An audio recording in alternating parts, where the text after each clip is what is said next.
Hola gente, ¿cómo están? Bueno, en este video vamos a ver la segunda parte de lo que venimos viendo de la regresión múltiple. En el video pasado vimos el tema de la interpretación ceteris paribus, con un ejemplo donde la variable precio de los autos era afectada primero en forma individual por el kilometraje y por un lado y por otro lado por la antigüedad del auto. Y veíamos que si no tomábamos a las dos variables, antigüedad y kilometraje, de forma conjunta, dado que las dos están correlacionadas, se determina antigüedad, determina en el kilometraje, digamos, entonces no podemos diferenciar cuál es el efecto real de cada una, ¿sí? Si la gente valora más el paso del tiempo o el kilometraje efectuado, o cuál es el efecto o cuánto valora realmente cada uno, sin que estas variables se superpongan, ¿no? Y que nos confundan el efecto de una por influencia de la otra. Bien, entonces habíamos explicado en esta diapositiva cuál era la idea, que en la regresión múltiple, al incluir muchas variables, podíamos explícitamente hacer cero las variaciones de todas las demás variables, excepto una, por ejemplo, x1, y nos quedábamos con el beta 1 y que ese beta 1 tenía una interpretación ceteris paribus en relación al menos de las variables que incluimos en el modelo y que dejamos constante de x2 a xk. Entonces, esta era la primera utilidad muy importante de la regresión múltiple para analizar o aproximar efectos causales o estimación correcta de parámetros que queremos recuperar, que sobre todo que es útil cuando no tenemos datos experimentales. En el experimento sí puedo controlar asignando aleatoriamente la característica que yo quiero medir su efecto, la variable x, podemos asignar aleatoriamente, y si es que no puedo controlar exactamente todas las variables del experimento, ¿sí? Entonces, con datos observacionales o no experimentales, tenemos este problema de que al no controlar, estos datos vienen de un experimento social, se llama así, no vienen de la realidad, en donde, como no está diseñado el experimento, sino que surge en un sistema complejo, todas las variables interactúan, o sea, muchas variables se influyen en unas a otras y a veces entre sí. Entonces, estos problemas vamos a analizar más a fondo después, porque surgen los problemas de endogeneidad. Pero muchas veces con agregar variables suficientes al modelo en regresión múltiple, podemos captar bastante bien efectos o aproximar efectos causales, ¿sí?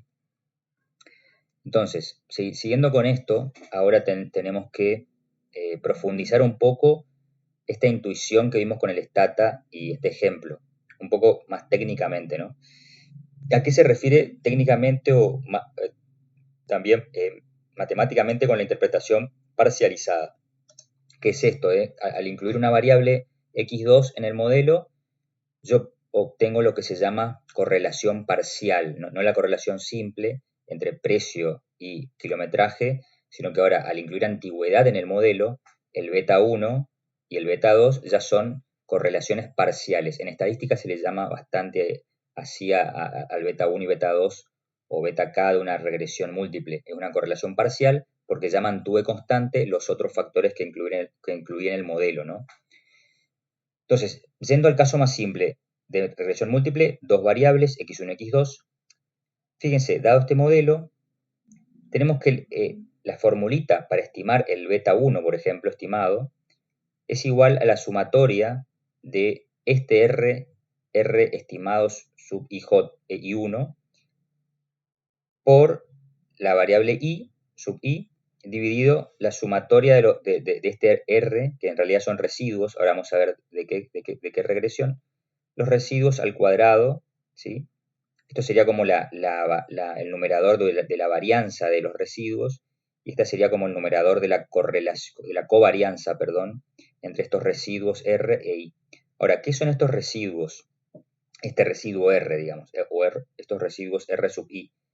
Son los residuos, le dice acá, de la regresión que se estima entre x1, o sea, al regresar x1 contra x2. Es decir, si yo hago primero la regresión de x1 contra x2, estimo este modelo lineal simple, ¿no? Y me quedo con los residuos de esto, con lo que queda, es decir, resto a cada observación de x1 cada observación de x1 le resto esta parte estimada que depende de x2, me quedaría con la parte de x1 que no depende de x2. ¿Se dan cuenta? Piénsenlo bien, pero esa es la intuición, ¿no? Si yo estimo, ajusto la regresión de x1 explicada por x2 y me quedo con y le resto esta parte estimada a las observaciones de x1, entonces eso que queda es el residuo de esta regresión. Esto es R. Entonces, estos residuos, que serían la parte de x1 no explicada o no relacionada con x2, son los que uso para estimar beta 1. Es decir, que en la estimación del beta 1, el efecto de x1 en la regresión múltiple, solo interviene la parte de x1 no relacionada con x2, no relacionada linealmente en una regresión simple, ¿sí? De este tipo. Bien, esto si tuviesen otra variable acá, x3, sería lo mismo, nada más que acá estos residuos serían los residuos de la regresión de x1 contra la regresión múltiple de x2 y x3. ¿Sí? Acá tendrían x2 y x3.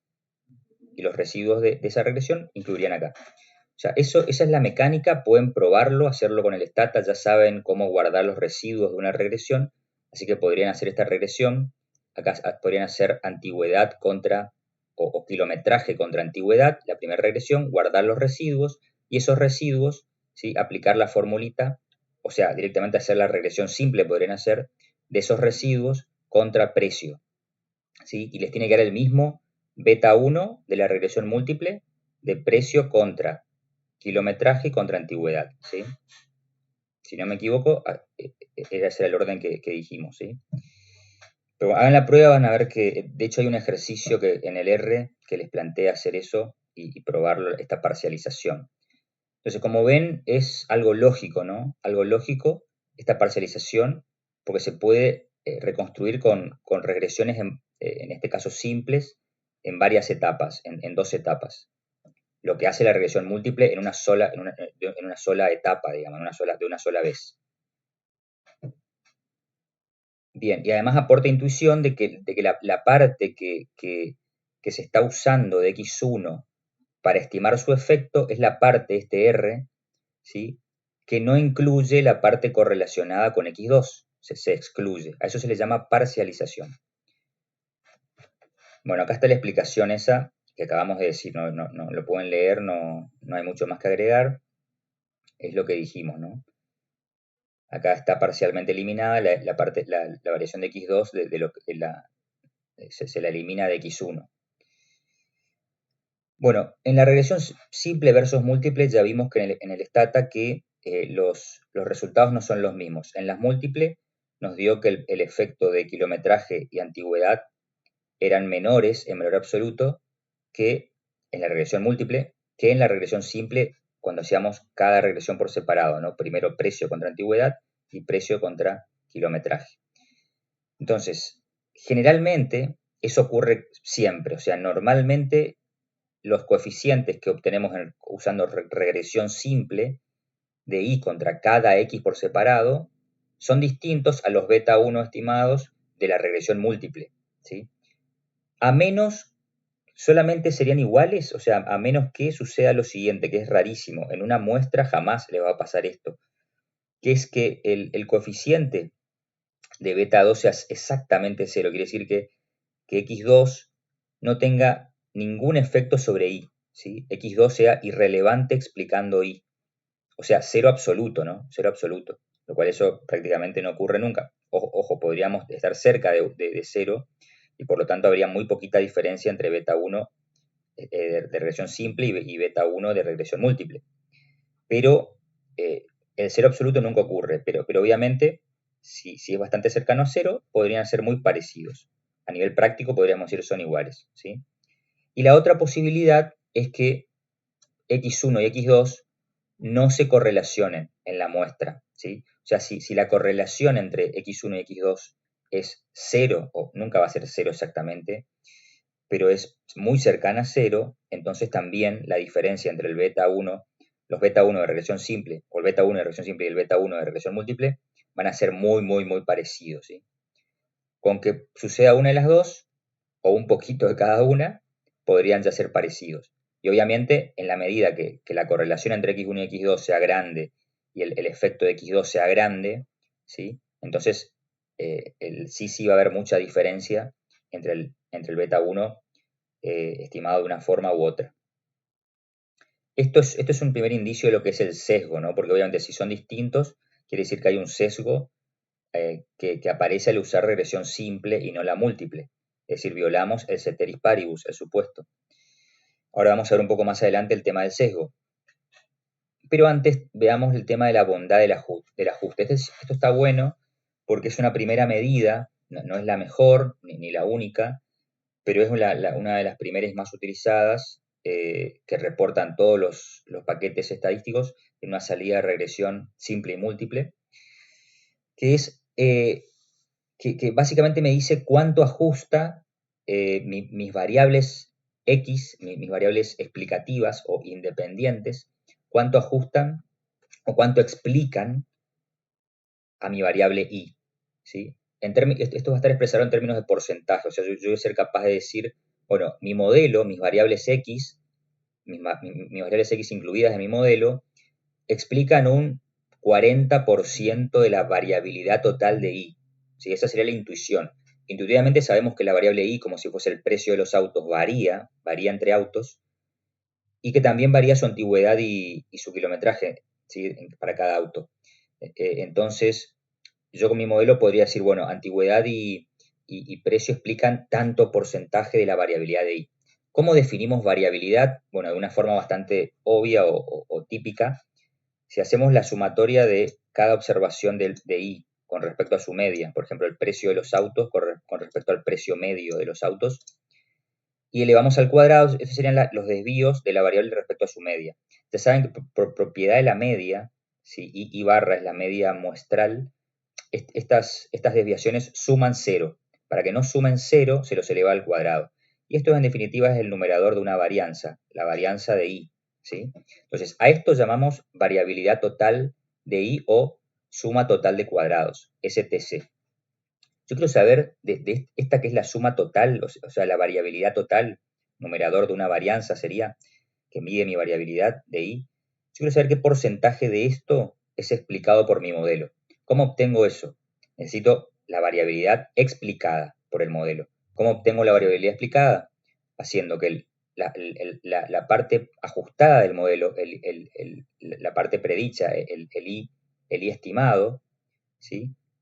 Una vez que lo obtengo con el modelo, estimo el modelo, obtengo las predicciones y a cada punto, cada muestra, a cada observación en mi muestra, le resto su predicción contra la media de I, que es el mismo valor contra el que restaba acá, que sería el estimador naive, digamos, el predictor más sencillo. Entonces, esa diferencia también la elevo al cuadrado y sumo. Entonces, ven, acá tienen qué volatilidad o variabilidad en términos cuadráticos tiene la parte ajustada del modelo contra la media. Entonces, ahora sencillamente ya pueden pensar, ok, acá ya tengo la parte explicada y acá tengo la parte total. Es decir, que haciendo un simple cociente entre esta segunda sumatoria sobre esta primera, ya tengo una proporción que me dice qué proporción o qué porcentaje, podría expresarlo en porcentaje, de la variabilidad total es explicada por la variabilidad, digamos, perdón, claro, qué porcentaje de la variabilidad total es explicado por la variabilidad del modelo ajustada, ¿sí? La suma explicada. Pero bueno, para completar el análisis, ¿cuál es el otro componente que me queda? La variabilidad de la parte no explicada, ¿sí? De los residuos, U sombrerito. ¿Está? Entonces, a los residuos le resto la media, no hace falta restarle porque la media de los residuos es 0, siempre por propiedad algebraica de mínimos cuadrados ordinarios. Acuérdense que mínimos cuadrados impone esta igualdad a 0 en la estimación. Así que es el residuo menos 0 elevado al cuadrado, sumatoria, ¿no? Suma de residuos al cuadrado. Entonces, claro, la intuición me dice que la suma total de cuadrados es igual a la suma explicada más la suma de residuos al cuadrado. O sea, son sus dos componentes, ¿sí? La ajustada por el modelo más la que queda de la variabilidad total. Entonces, sencillamente, como les decía, podemos obtener la variabilidad explicada por el modelo, o sea, qué proporción explica el modelo haciendo este ratio, suma explicada de cuadrados dividido suma total de cuadrados, ¿sí? Y eso o alternativamente 1 menos la suma de residuos al cuadrado sobre la total, o sea, básicamente porque las dos suman 1, digamos, en porcentaje. Dada esta igualdad que tengo que la suma total de cuadrados suma total de cuadrados es igual a la suma explicada, esta porquería que me molesta el cuadradito, bueno, dada esa igualdad tengo estas dos posibles formas de expresar lo mismo, ¿no? Bueno, el R cuadrado les dice que nunca disminuirá cuando se adicione una variable explicativa a la regresión. Es decir, por más que yo agregue variables, si yo agrego cualquier variable explicativa en la regresión, siempre va a aumentar o en un caso extremo va a quedar igual, pero nunca va a decrecer, ¿sí? Nunca decrecerá. Y en general siempre va a aumentar, generalmente aumentará, ¿sí? Porque a menos que la variable x que incluyen en el modelo, la variable x adicional, tenga un efecto absolutamente nulo sobre y, entonces, bueno, ahí puede ser que no disminuya, que no aumente nada, pero eso casi nunca ocurre. O sea, a lo sumo puede ser muy, muy chiquitito el efecto y el aumento en r cuadrado es muy chiquito. Pero nunca va a disminuir, ¿sí? Eso seguro. Y por otro lado, dado que el r cuadrado en general aumenta cuando la cantidad de variables explicativas, o sea, con la cantidad de variables explicativas, aumentamos variables explicativas y aumenta el r cuadrado, no es una buena medida para comparar modelos alternativos, en el sentido de que siempre un modelo más grande va a ser mejor, o sea, que tenga más variables x, te va a dar un r cuadrado más grande que el modelo que incluye menos variables. O sea, que no va a ser un criterio de especificación del modelo. Va a haber otro criterio que vamos a ver más adelante, como la significatividad estadística, por ejemplo. Pero el R cuadrado juega un rol en los test de hipótesis múltiples, como vamos a ver. Bueno, antes de seguir con las diapositivas, quería ver rápidamente el stata. No, perdón, este no era. El repaso de regresión múltiple que quedamos el video pasado. Voy a cargar de vuelta los datos del precio de los autos y voy a ir al donde quedamos el video pasado, que básicamente lo que hacíamos era comparar las regresiones simples, por ejemplo estas, precio y kilometraje, y precio y antigüedad, con la regresión múltiple. Pero antes de eso veamos justamente a dónde está el R cuadrado en estas regresiones y qué nos dice esta regresión simple. Fíjense, el kilometraje explicaría, fíjense acá tienen el R cuadrado, explicaría el 39.97% de la variabilidad de la variable precio, ¿sí? 39.9, 40% prácticamente de la variable precio es explicada por kilometraje. Bastante, ¿no? Bastante, pero bueno, es esperable. Si corro ahora antigüedad, obtengo que la antigüedad tiene un R cuadrado de 0,50.39, 50,4% de la variabilidad total de precio es explicada por la variabilidad antigüedad. Así se leería correctamente el R cuadrado, ¿sí? ¿Qué porcentaje de la variabilidad total del precio, ¿sí?, definida de esta manera, con esta suma total de cuadrados, es explicada por esta segunda suma de cuadrados del modelo ajustado, ¿sí? En este caso el modelo ajustado con la variable antigüedad, ¿sí? Bueno, o sea que concluimos que la variable antigüedad por sí sola tiene un R cuadrado 10 puntos prácticamente es más alto, un 10% más alto que la variable kilometraje, ¿sí? Obviamente acá hay que ver qué influencia puede tener la no linealidad, ¿sí? Con este análisis no es suficiente para decir que antigüedad explica sí o sí más variabilidad que kilometraje. Lo más probable es que sí, incluso cuando yo ajuste por no linealidades. Pero podría suceder que el kilometraje tenga una no linealidad más fuerte que antigüedad, ¿sí? Entonces, en ese caso, podría superarla si yo modelo con un polinomio a cada variable. Habría que ver, quizás no, quizás se produzca, quizás se refuerce la posibilidad que antigüedad supere a kilometraje si yo agrego no linealidades. Así que les dejo eso como tarea, ¿sí? Prueben, había una tarea ya que tenían que probar con un polinomio antigüedad, o sea que pueden probar con un polinomio del mismo grado, un polinomio grado 3, por ejemplo, kilometraje y antigüedad, y ver cuál les produce un R cuadrado, ¿sí? Superior, ¿sí? Ya teniendo en cuenta una no linealidad que era la función que vimos acá en utilidad 1, ¿sí? Bueno, además de eso también, perdón, me estoy olvidando la regresión múltiple. Veamos qué pasa si hago la regresión múltiple. ¿Qué pasa con el R cuadrado? Bueno, el R cuadrado sube a 56%, ¿sí? Del 50% que era el máximo que obtuvimos con antigüedad, cuando combinamos las dos, sube al 56%. Ven que esto les puede parecer sorprendente porque dijeron, bueno, si una tiene 40, la otra tiene 50, esto debería explotar el R cuadrado, 0,90, debería ser, ¿no? Pero no. ¿Por qué? Porque ambas variables están muy relacionadas, kilometraje y antigüedad, digo, ¿no? Ambas variables independientes. Tiene una correlación de 0,63.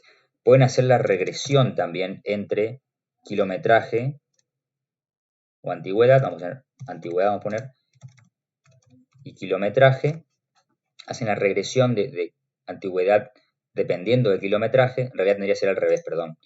Esto estaría mal conceptualmente, ¿no? Porque en realidad el kilometraje depende de la antigüedad. La antigüedad pasa por el paso del tiempo, así que es inadecuado, está mal conceptualmente ponerla como dependiente del kilometraje. Ahora sí, el kilometraje sí depende del paso del tiempo, además de la antigüedad, así que está bien esta especificación. Obviamente el R cuadrado nos da lo mismo, ¿sí? Para los fines que queríamos daba igual.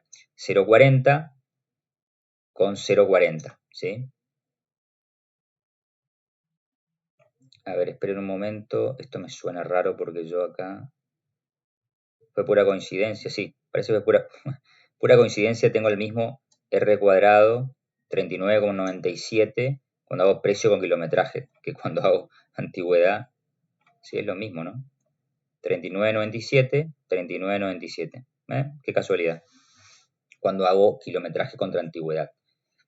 Pero se dan cuenta que las dos están muy relacionadas, por lo tanto, es normal que ambas en conjunto, en la regresión múltiple, ambas en conjunto, solamente explican algo más del 50%, 56%, ¿sí?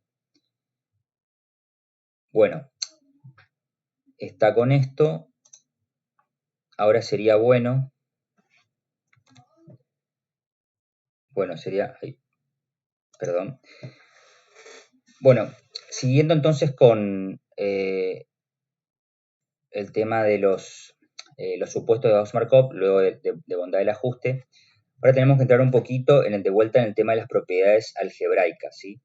Solamente, bueno, aclarar que el tema del R cuadrado es el mismo análisis en regresión múltiple que en simple, ¿sí? Por eso lo evitamos en regresión simple, pero es exactamente lo mismo. Bueno, los supuestos de Gauss-Markov, acá tenemos, fíjense que son los mismos 4 supuestos que antes, pero reformulados para incluir más variables x, ¿sí? Tenemos k variables x, acá tenemos la muestra aleatoria con k variables x y la variable y, ¿sí? Y el correspondiente modelo en forma muestral, o sea, para cada observación iésima, tengo cada dato escrito en forma, cada observación, por ejemplo, para cada auto, tengo un precio de ese auto, una antigüedad, ¿sí? un kilometraje, si tiene baúl o no, lo que fuese. Y El tercer supuesto sigue siendo el supuesto de exogeneidad, que las variables x son exógenas. ¿Qué significa? Que la esperanza de u o el valor esperado de u o la media de u no varíe en función de las x, de ninguna x, ¿sí? Así que esta esperanza tiene que ser constante. En este caso, el 0 es un caso particular. Si no fuese 0, ya saben que la constante que fuese sería absorbida por el beta 0. Así que no hay problema con poner que esto es igual a 0. Lo importante es que sea constante, ¿sí? Y esto es lo que me permite interpretar en términos también ceteris paribus o insesgamiento los efectos de todas las x. ¿Por qué? Porque en el error no hay factores que covaríen con ninguna de las x. Eso me garantiza que cuando varía una x, ¿sí? Y yo controlo por las otras que pueden covariar con ella, no haya en el error otras que yo no incluí que sí estén covariando, porque ya discutimos que eso sesgaría el efecto de beta 1 en este caso, ¿sí? O sea que este es el supuesto clave, y mientras más variables relevantes en el modelo yo incluya, más posible lo puedo hacer, más posible que se cumpla este supuesto sería, ¿sí? Porque estoy por lo menos sacándome la duda de que no dejo factores en U que podrían estar sesgando, o sea, los trato de incluir a todos, ¿sí? Obviamente, incluirlos a todos es, no solo posible, sino también inútil, porque hay factores totalmente aleatorios que afectan el precio, ¿no? En este caso, la variable I, en ciencias sociales, en un experimento incluso, existe un error también, no es que tengo absolutamente todo controlado, porque hasta existe el error de medida, el error de medición, ¿sí? Así que aunque sea chiquito, hay un error en los experimentos también. En cuarto lugar, tenemos de vuelta que ninguna de las x es constante, obviamente, tienen que variar algo, y no hay ninguna, esto es lo nuevo, no hay ninguna relación lineal exacta entre ellas. Es decir, ningún par de variables x tiene correlación igual a 1, ni menos 1, ¿no? O sea, ninguna se correlaciona perfectamente con otra, hablando de las x, que es bastante intuitivo porque que dos variables x se correlacionen exactamente quiere decir que son la misma variable, es decir, que varían exactamente igual, o sea, que una es redundante, básicamente, entonces no la necesito. El modelo la excluiría. De hecho, el stata, eso suele pasar sin querer si tienen medido un precio en dólares y después lo miden en pesos, es decir, la misma variable, precio, pero medido en dólares o en este caso kilometraje, ¿no? O antigüedad. En vez de medirla en años, la miden en meses. Bueno, fíjense que una sería igual a la otra multiplicada por 12 meses, antigüedad, ¿sí? Así que es la misma variable, o sea, tendría correlación 1. Por lo tanto, no, son redundantes. Pero podría pasar, si ustedes incluyen una variable así, el stata la excluiría por multicolinealidad perfecta. Les diría algo así. Perfect multicolinearity, algo así. Sería en inglés. Bien, dados estos supuestos de Gauss-Markov, de vuelta, el estimador MCO que estamos viendo es insesgado, ¿sí? Insesgado y además es consistente. Vamos a ver después que para consistencia no hace falta suponer esto de forma tan fuerte. Lo podemos flexibilizar, ¿sí? O sea, eso lo vamos a ver después. Pero si se cumple igual, es consistente además de insesgado. Pero veamos qué pasa con el sesgo y qué forma tiene el sesgo. Cuando hablamos de sesgo, este se relaciona con lo que se llama errores de especificación, ¿sí? Que sería violar el supuesto 3. Por ejemplo, si yo especifico mal este modelo, puedo violar el supuesto 3. Hay otras formas en que se viola el supuesto 3, no necesariamente especificando mal el modelo, que vamos a ver más adelante. Bien, pero los errores de especificación, yo especifico mal el modelo, por ejemplo, omito una variable que es relevante, omito una variable que debería incluir, esto me suele generar sesgos en el peor de los casos. Y en el peor de los casos me produciría un sesgo si yo omito. Sería esta subespecificación. ¿Sí? Ese sería el caso más grave, que como digo, en el peor de los casos me generaría un sesgo, pero como mínimo me va a generar una ineficiencia. ¿Sí? Después vamos a discutir eso. Pero bueno, primero está lo más inocuo. Lo más inocuo es sobreespecificación. ¿Qué pasa si yo exagero en la cantidad de variables X que incluyen en mi modelo? ¿Qué quiere decir exagerar? Que yo incluyo variables que no son relevantes. ¿Sí? Vamos a ver después métodos de test de hipótesis que van a permitir excluir esas variables irrelevantes del modelo. Solo dejar las que estoy seguro de que tienen efecto, por lo menos tengo alguna duda, que por las dudas la puedo dejar, pero si está claramente que no influyen, que no participan explicando la variable dependiente, entonces las puedo eliminar. Entonces, incluir variables irrelevantes, ¿sí? Esto no afecta la estimación por MCO del parámetro, ¿sí? Del parámetro, el beta 1, beta 2, beta 3, beta k, no es afectado si yo incluyo más variables. ¿Sí? O sea que el estimador MCO sigue siendo insesgado, no hay ningún problema.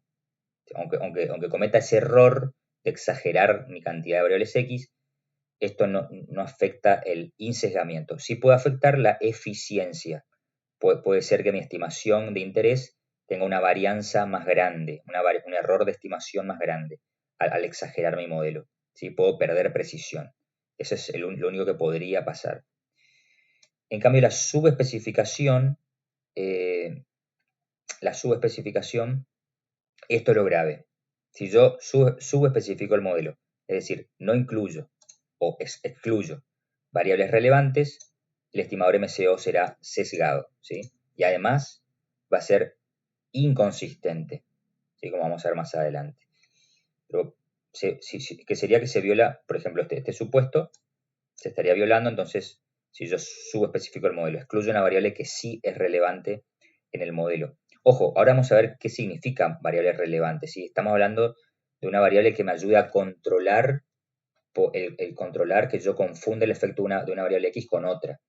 ¿Sí? Hay casos que yo excluyo una variable que es relevante, pero relevante en el sentido de que afecta a la variable Y, pero que no se correlaciona con ninguna X. En ese caso, no hay sesgo. Ojo con eso, ¿sí? Yo tengo que excluir variables relevantes, pero que además se correlacionen con las X para que haya algún sesgo. Eso va a quedar claro viendo la matemática, ¿sí? Por eso es lo bueno de la matemática, porque acá no hay dudas de lo que se necesitan, cuáles son las condiciones. Cuando uno usa palabras, ¿no? Esta es la típica discusión matemática o no matemática. O sea, cuando son ideas sencillas, con las palabras solas, está perfecto. ¿Para qué parece complicarlo con matemática? Pero cuando uno lo lee a Keynes o a Adam Smith o a Karl Marx, todo con palabritas, y uno dice, bueno, acá ¿qué habrá querido decir? Cuando se empieza a meter en cuestiones macro complicadas, uno dice, bueno, tenés 70 variables jugando ahí, vos me la querés explicar con palabras que son consistentes lo que está diciendo. Bueno, ese es el problema que tienen esas obras no matemáticas y esas teorías no matemáticas que después gente la intentó matematizar. Me refiero al tema de Keynes, incluso hay teoría socialista de Marx pasada a matemática, porque así nos ponemos de acuerdo qué quiere decir las palabras que se usaron, ¿no? Porque si no, las palabras pueden inducir errores o por lo menos a distintas interpretaciones de una persona u otra persona, un interlocutor, ¿no? Entonces, con matemática todo queda más claro y no está todo explícito ahí o implícito, pero se puede ver, se puede demostrar. Cualquier supuesto, digo. Bueno, sesgo por omitir variables. Supongamos el modelo verdadero.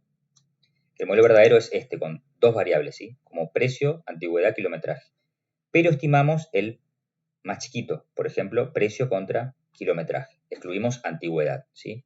Entonces, el beta estimado, que le voy a llamar beta virgulilla porque es el modelo subespecificado, ¿sí? Omite una variable, tiene la formulita de la regresión simple, ¿sí?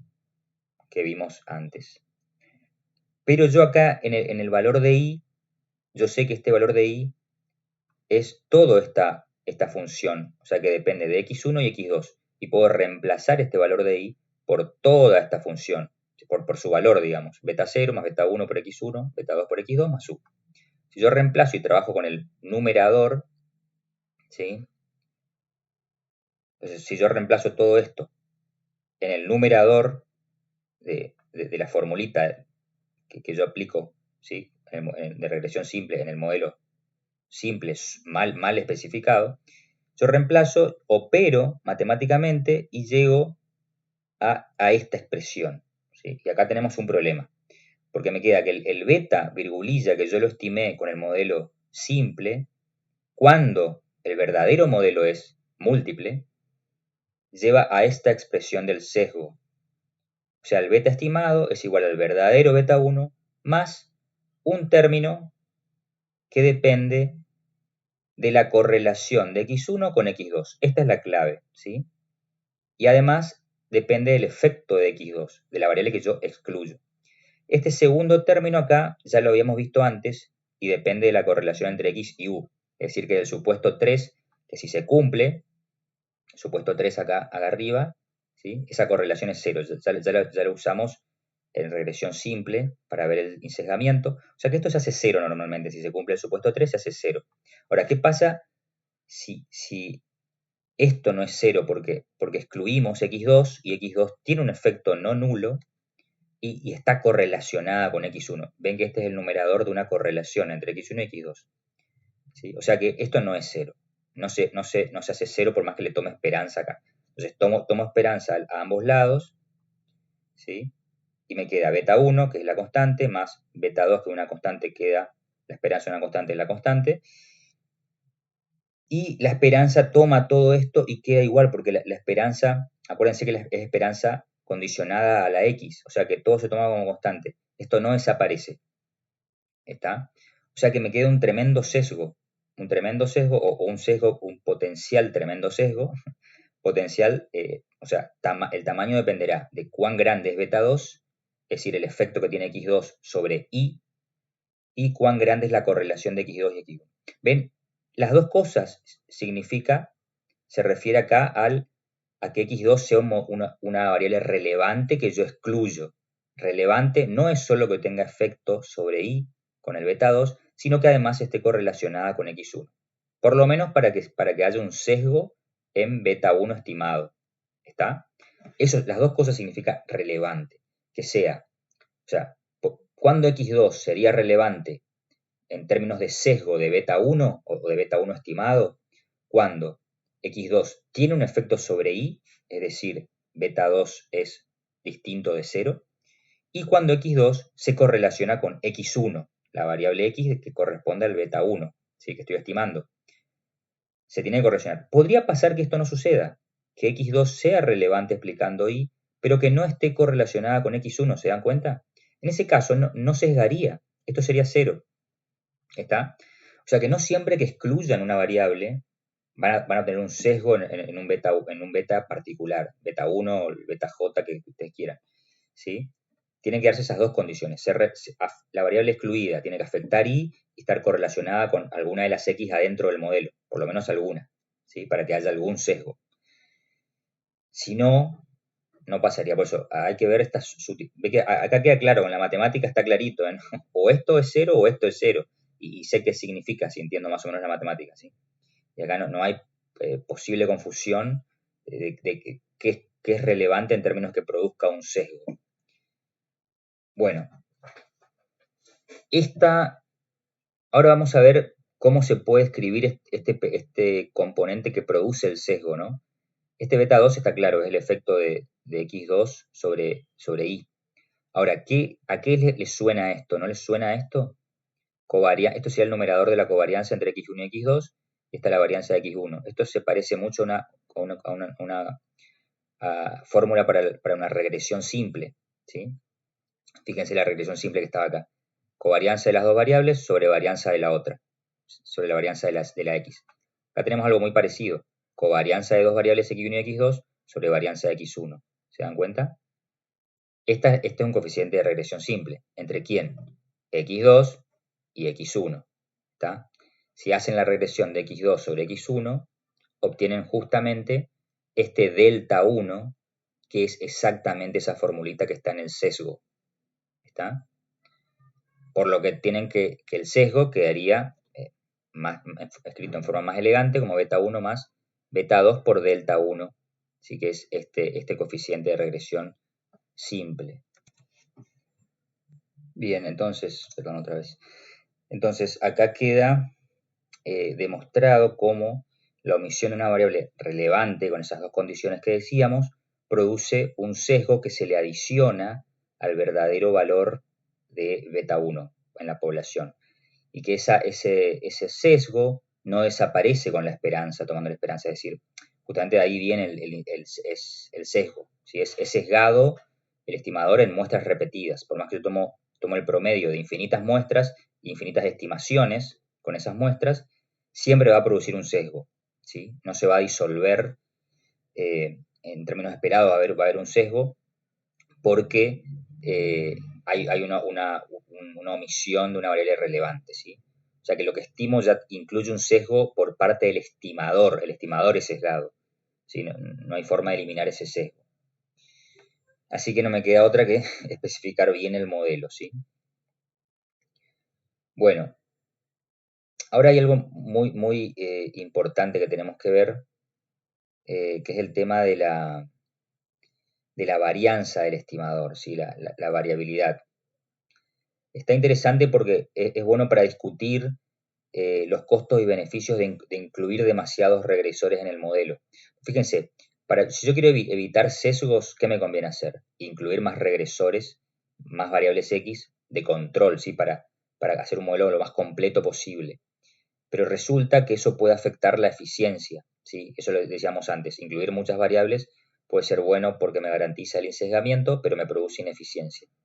Entonces, bueno, rápidamente vamos a ver la formulita de la varianza en regresión múltiple, ¿sí? Nos dice que, bueno, por el ensesgamiento, nosotros sabemos, cuando se cumplen todos los supuestos de Gauss-Markov y el modelo está bien especificado, no hay sesgos, ¿sí? No hay ningún sesgo, sabemos que la distribución muestral del estimador MCO en regresión múltiple está centrada alrededor del verdadero parámetro, es insesgado, ¿no? Pero nos interesa saber cuán dispersa es esta distribución muestral alrededor de ese verdadero valor del parámetro, ¿sí? O sea, ya sabemos que la esperanza del estimador MCO es igual al beta 1 verdadero, ¿sí? O sea, si no existiese este sesgo, la esperanza del estimador beta 1 es beta 1 verdadero. Pero no sabemos de qué depende el error muestral, el error de muestreo, porque en cada muestra la estimación va a ser distinta al beta 1 verdadero. Entonces, ¿de qué depende esa variabilidad, ¿sí? de la estimación? El error muestral, digamos, ¿de qué depende? Bueno, eso lo tengo que cuantificar. La forma de cuantificarlo es con la varianza de los estimadores MCO. Esto me cuantifica el error de estimación causado porque uso una muestra, ¿sí? Entonces, nos interesa saber cuán dispersa está esa distribución muestral. Acuérdense que distribución muestral se refiere a tomar, a nivel teórico, infinitas muestras, con cada muestra obtener una estimación, o sea, tendría infinitas estimaciones, y hago un histograma de todas esas estimaciones. Ese histograma estaría centrado en el beta 1 verdadero, ¿sí? O en el beta j verdadero que fuese, y tendría una variabilidad alrededor, sería una campana, ¿no? Después vamos a ver que es una campana normal, bajo ciertos supuestos. Entonces, lo que queremos preguntarnos es qué variabilidad va a tener esa campana, ese histograma de infinitas estimaciones con infinitas muestras, en teoría, ¿no? Bueno, entonces derivamos la varianza del estimador bajo el siguiente supuesto. Este supuesto es por comodidad, o sea, es más fácil analizar todo así con este supuesto, que muchas veces se cumple, así que es mejor en términos didácticos, y además, no solamente eso, sino que si se cumple el supuesto de homoelasticidad, hay que usar esta formulita que vamos a ver ahora, que bajo este supuesto, ¿sí? Que es lo mejor. O sea, si no se cumple, voy a esto, si no se cumple, hay otras fórmulas que funcionarían si esto no se cumple, ¿está bien? Pero si se cumple hay que usar la fórmula que vamos a ver, porque esas otras fórmulas serían menos eficientes, o sea, serían más imprecisas. Bueno, no importa. Vamos a ver primero la fórmula. Bueno, dado los supuestos de Gauss-Markov del 1 al 4 que vimos anteriormente, más este supuesto de homoelasticidad, ¿qué quiere decir, qué quiere decir la homoelasticidad? Que así como dijimos que la esperanza de U condicional a las X tenía que ser 0 en el supuesto 3, ¿se acuerdan? Acá, esperanza de U dada a las X igual a 0, constante. Acá nos dice algo parecido, nos dice que la varianza de U, ¿sí? No su esperanza, sino su varianza, que sería algo muy parecido, porque sería la esperanza de los u al cuadrado, su varianza. Piénsenlo un poco, pero sería eso. La varianza de u condicional a todas las x es constante, es igual a sigma cuadrado. O sea que la variabilidad de u no depende de las x. Básicamente quiere decir eso. Bueno, bajo esos los supuestos de Bose-Markov más este de heteroscedasticidad, perdón, de este de homoscedasticidad, o sea que no existe heteroscedasticidad, se tiene que la varianza del beta J, podría ser el beta 1, beta 2, beta K, de MCO, tiene esta fórmula. O sea, consiste la varianza es igual a esta fórmula, donde el numerador es sigma cuadrado, que es la varianza del error, ¿sí? La varianza de U, esta varianza de U. Fíjense que si la varianza sigma cuadrado esta es constante, quiere decir que la varianza no condicionada a las X, digamos, también es constante, ¿no? Entonces, esta sería la varianza de U, sigma cuadrado, y el denominador estaría dado por la suma total de cuadrados sub j, que está definida de esta forma. Fíjense que es la sumatoria de la x perteneciente al xj, digamos, la que pertenece al beta j, menos su media elevado al cuadrado. Esa sería como la variabilidad total, ¿no? La variabilidad total del regresor x, de xj. Entonces, la varianza del beta j del estimador de la pendiente beta j depende, además de la varianza del error, de la variabilidad de su xj correspondiente, y eso multiplicado por 1 menos el r cuadrado, el coeficiente de determinación, que me da la bondad del ajuste, sub j, y que esto es el r cuadrado de la regresión de el xj correspondiente al beta j sobre todas las demás x. Básicamente, ¿qué quiere decir esto? Cuán correlacionada está la xj respecto de todas las demás variables x. ¿Se entiende? Acuérdense que mientras más correlacionada esté una x con respecto de las otras, quiere decir que menos información por sí sola me da.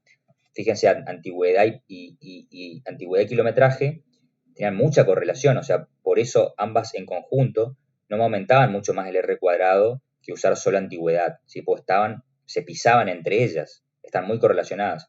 Una me da, de hecho, kilometraje me da menos información respecto de antigüedad, no me da mucha más información respecto de antigüedad, ¿sí? Y antigüedad tampoco me da tanta más información respecto a kilometraje, me da un poco más, pero no tanta. Era la que individualmente más R cuadrado tenía, 50, ¿se acuerdan? Pero entre las dos no aumentaban mucho más el R cuadrado. Entonces, eso quiere decir, y de hecho, ¿se acuerdan que hicimos la regresión entre kilometraje y antigüedad? Sí, kilometraje y antigüedad. A esta regresión se refiere de una X contra la otra, ¿no? Si esto es elevado, 0,40, se refiere a que esto justamente, este R cuadrado de una X contra la otra, en este caso tenemos 2, sería de R1 contra X1 contra X2, sería muy grande. Entonces, si fuese este el ejemplo, 0,399, 0,4, redondeando, acá sería 1 menos 0,4. ¿Está? Para el efecto del beta J, que en este caso sería, en este caso el XJ, en el ejemplo, sería kilometraje. Es el XJ contra la otra variable. Bueno, entonces, queda claro eso. Lo más importante es ver de qué depende la variabilidad o la precisión del estimador, la variabilidad del beta J estimado, ¿sí? Obviamente, mientras más variable el error, mientras más varianza del error, peor, o sea, más imprecisión, ¿sí? Peor va a ser la precisión de mi estimador, más varianza. Mientras mayor la variabilidad de mi X, mientras más variabilidad tenga X, va a ser mayor mi precisión. ¿Por qué? Mientras más variabilidad tenga X, quiere decir que la parte, a ver si encontramos acá, un modelo. Ven acá. Mientras más variabilidad tenga una X en particular, va a aportar a la parte sistemática del modelo. y va a reducir la variabilidad de U. ¿Se entiende?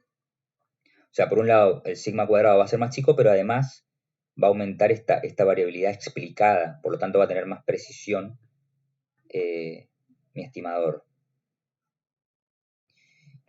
Y por último, mientras mayor sea la relación entre las X en particular de esta XJ contra todas las demás, ¿sí? Peor la precisión, porque fíjense que mientras más grande el R cuadrado, resta esto, resta 1, y esto se hace más chico, ¿sí? Todo se hace más chico y todo el coeficiente aumenta, ¿está? Entonces, mientras mayor relación entre las variables XJ y las demás, se pierde también precisión. Básicamente porque cada variable X me da poca información adicional respecto a las otras, ¿sí? Eso no es bueno. Tengo poca información, por lo tanto es difícil estimar su efecto, el efecto de cada variable. Bueno, terminamos esto y cerramos el video. Ahora, ¿cómo estimo esto en la práctica, una base de datos? Bueno, la suma total de cuadrados depende de X y su media. Por ejemplo, la antigüedad o el kilometraje menos su media. Esto lo observo en la muestra, ¿no? O sea que esto lo observo. El R cuadrado es el R cuadrado de una variable X sobre la otra o sobre las otras. O sea que eso, como lo vimos acá, recién lo obtenemos también, ¿sí? con los datos. Ahora, ¿qué es lo que no observamos directamente de esta fórmula? ¿Sí? Sigma cuadrado. ¿Por qué no observamos sigma cuadrado? Porque sigma cuadrado, como vimos acá, es la varianza de U, y U es el error. No lo observamos, es lo que queda del modelo, algo inobservable. Pero si bien no lo podemos observar, sí lo podemos estimar con los residuos de la regresión, ¿sí? Entonces, eso es lo que dice acá. No conocemos el valor de la varianza del error porque no observamos los errores UI, pero sí observamos los residuos. Podemos usar estos residuos, entonces, para derivar un estimador para la varianza del error, ¿sí? O sea que en vez de sigma cuadrado, me quedaría sigma cuadrado estimado. Bueno, y acá nos da la formulita para estimar el sigma cuadrado estimado, que es simplemente la suma de los residuos al cuadrado. ¿Sí? Acuérdense que la esperanza del error es la esperanza del error al cuadrado, o sea que me queda esperanza de U al cuadrado, que es esto, pero nada más que en vez de ser una esperanza común, la esperanza común es la sumatoria en n de una variable dividido n. Pero acá está la sumatoria de los n valores del residuo al cuadrado, pero no está dividido n, sino que va dividido n menos k menos 1, donde k es la cantidad de regresores en el modelo, ¿sí? Y este 1 es la ordenada, el beta 0. O sea, básicamente k más 1 sería la cantidad de parámetros que estimamos. Estos son los grados de libertad. Los grados de libertad que me queda, que en principio es igual al tamaño muestral, ¿sí? Pero le tengo que restar la cantidad de coeficientes que yo estime en el modelo. En este caso, las K pendientes del modelo más el beta 0, ¿sí? Esto se da básicamente porque los grados de libertad es una cuestión bastante complicada de explicar, pero por la matemática sale evidentemente si no corregimos esto, este estimador no es insesgado, ¿no? Este estimador es insesgado, así como está. Si ponemos n acá es sesgado y el sesgo se puede derivar matemáticamente.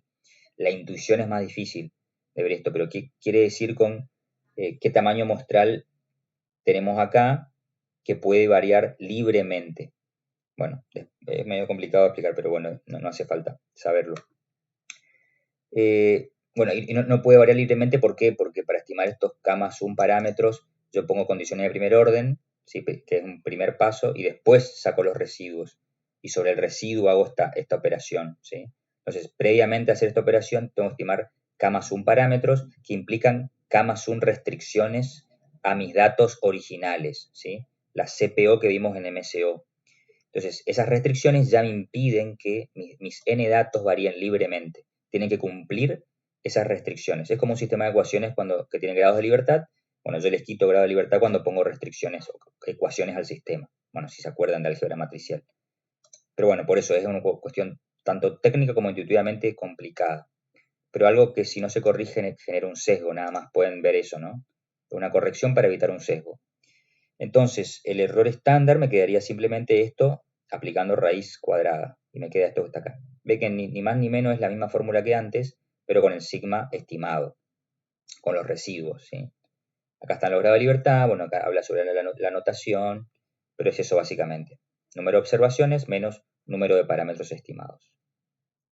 Bueno, y para cerrar, cerraríamos con esto y la clase que viene, una vez que ustedes más o menos le peguen una mirada a esto, vamos a ilustrar todo esto con el R y vamos a terminar de ver el stata. El teorema de Gauss-Markov me dice que bajo los 5 supuestos que vimos, los 4 primeros que vimos de Gauss-Markov para insesgamiento y consistencia, más el de homocedasticidad, el quinto, MCO es el mejor estimador lineal insesgado. Acuérdense que en este caso lineal no quiere decir lineal en parámetros ni ecuación lineal, no. Significa una forma específica que toma el estimador, que es lineal. Lineal en la variable dependiente, lineal en I. Bueno, una cuestión técnica que no vale la pena ahondar. A eso se refiere lineal. Pero es de una familia de estimadores, ¿no? Es una familia de estimadores y MCO es el mejor, significa que es el más eficiente, es decir, el de menor varianza. Es decir, el que menor error muestral produce de toda la familia de estimadores lineales insesgados es MCO, siempre y cuando se cumplan los 5 supuestos estos. Por eso es importante ver si los supuestos se cumplen, incluyendo el de homocedasticidad, y si se cumplen hay que usar esta fórmula, hay que usar la estimación MCO con esta fórmula de la varianza. Esto es lo mejor, ¿sí? Por este teorema de Gauss-Markov, ¿sí? Bueno, así si los supuestos se cumplen, se debe usar MCO como dice acá. Bueno, lo dejamos acá y como les digo, la clase que viene seguiremos con la aplicación de todo esto utilizando el script de R que ya colgué en el aula virtual.